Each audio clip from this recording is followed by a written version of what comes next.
Okay, in this lecture what we're going to do is introduce a set of equations and finite element implementation for incompressible fluids. So in Reddy's book you can find a lot more information in chapter 10. I'm going to highlight some of the key things so when you do go and run fluid simulations in finite element, you have a stronger understanding of what you're getting into. There's a very wide variety of methods used for solving these type problems. One is finite element, one is finite volume. There's other more advanced methods using spectral elements or higher order elements. Also wavelet type methods are starting to become more common, particularly for multiphysics fluid structure interactions. So this will give you a brief introduction and highlight some of the issues with what occurs when trying to solve, in particular, a viscous fluid and a flow that's slow and incompressible. So what we mean by that mathematically is that there's negligible inertia. So these convective velocities, so say if you have flow moving over a cambered wing, it accelerates as it moves over that path. As long as the ambient flow is not too fast, this gradient in velocity is close to zero, and you can neglect these inertial effects. The other thing is your density is going to be constant. So if this is a liquid, then that's going to be a pretty good approximation. If you're dealing with gas, then you got to be careful. As the Reynolds number gets too high, you may end up with a compressible fluid, and then you have to treat this problem differently. Alright, other thing we're going to do is look at 2D flow. So no variations in the z direction. And there's 4 sets of equations that must be combined and satisfied.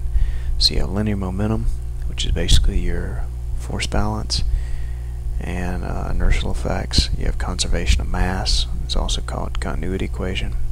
You have constitutive equations. These basically relate your shear viscous effects to velocity gradients. An example is a flat plate where you have no slip boundary conditions and steady flow at the top boundary. You get shearing from laminar flow. That creates drag. And then you've got a set of boundary conditions and initial conditions. So if we combine 1 and 3, our linear momentum and constitutive equations, we have the following. So without proof, you could show. So this can be proved with a volume element and forces. You can dig this up in any undergrad mechanics textbook, or most likely most fluid textbooks. Basically you have gradients on your stress. This is basically divergence of your stress, body force in the x direction, and then you have local acceleration. So this is local velocity, or time derivative on that velocity times the density. We'll come back to the approximations associated with this, because we're neglecting the convective inertia. So that comes back to the original assumption I made here, negligible inertia. Okay, so this is just force balance in the y, and then we combine this with our constitutive law. So we have hydrostatic pressure. This is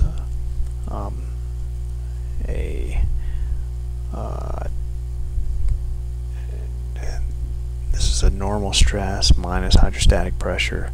This is your shear stress, and here's another normal stress minus this hydrostatic pressure.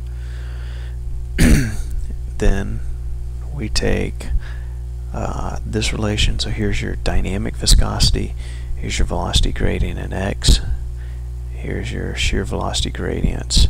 So that gives you shear stress, and then the stress in the y. So we also have an equation for continuity. That's just basically divergence of velocity, and we're saying it's incompressible, so this has to be equal to 0. Alright, other equation is boundary condition. So the natural boundary condition is traction on the surface, traction in the x and y. Another name for this is essentially this is the force in the x direction that's normalized by unit area. So this t of x, t sub x, has units of Newton per meter squared. Here's your force in the y divided by that area, and it's a function of your stresses, and these are the unit normals on that surface where you're applying the boundary condition. And then here's your velocity as initial condition. So everywhere on x and y at t equals 0, there's some predefined initial velocity. So we're going to take those three equations. Three equations meaning this continuity, and then two equations for momentum.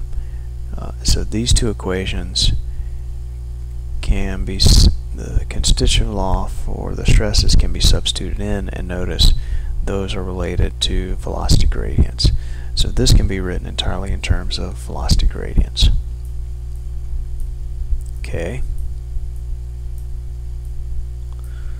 So if we start with a weak form, we're going to leave it in the more simplified form where we keep our stresses here. We apply divergence theorem. It's very similar to the 1D case where we apply product rule, except here you have to have knowledge of divergence theorem. So when we go through and apply and multiply this through, you can rewrite this as derivatives on the weight function. Stresses come down, and here's your boundary condition. So you notice if you go back and look, this is traction in the x. Apply the same thing in the y, you get a similar equation. This thing here is traction in the y. So this gives you your boundary conditions over the contour around the domain given here. And the other equation is continuity. So here we multiply a third weight function times continuity. This has to be 0. Negatives added here for symmetry, the finite element problem. So just for a crude comparison, when we solve this, these weight functions are analogous to velocity in x and y, and here's a negative hydrostatic pressure. One interesting thing to note is there's no boundary condition for the equation P, so it can only be determined up to some arbitrary constant. Alright, so that's the weak form. The next step is implementing here. Here's your velocity in x and y, and then you have a separate interpolation function for j. So you can use different orders for these interpolation functions. You don't need any derivatives on p. Okay, so that gives, you can use a lower order function for this.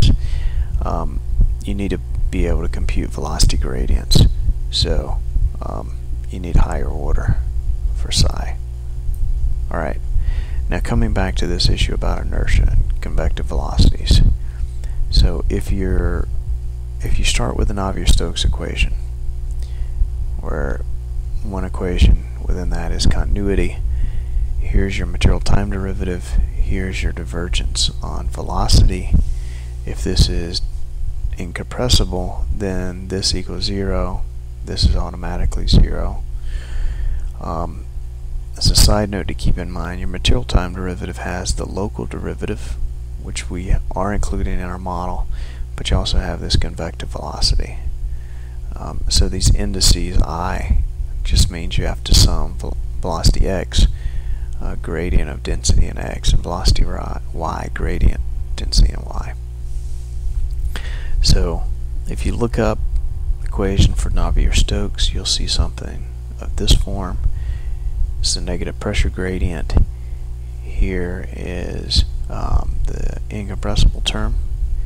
This is your shear dynamic viscosity out again, but I want to highlight that this term, we only include the local time derivative in our model.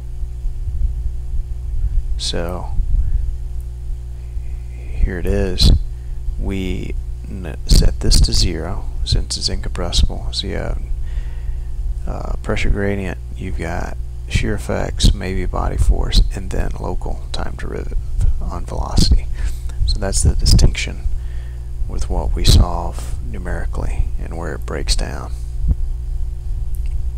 Alright, so when we implement this, so if you were to substitute this back in, you got a set of integral equations, you have to integrate that out, you'll get these constants here. You have to solve my velocities, my pressure, you got a mass matrix, here's my acceleration, pressure rate, and boundary conditions or body forces. The one thing interesting to note here is you have this 0. This makes it hard to invert this. You know, what we're after is solving this. So if you have this 0, it's not positive definite, can create instability problems when you try to invert. So goal is just eliminate P. Can we eliminate this last equation? And the way we do that is we introduce a constraint, and I believe what I'm going to do is come back to this later, but essentially you're going to introduce a constraint. The constraint happens to be continuity, so my divergence of velocity is 0, and then you can minimize what's called a functional. So basically this thing is my functional, and when I minimize it, this has to be 0. In our case, what we're really minimizing has been velocity and pressure.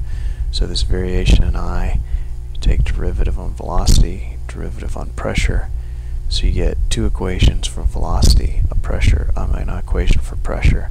That's 3 equations. That's what we currently have. So we want to be able to eliminate P by only solving for velocity. So I'll go into more depth in the next lecture on how to do that.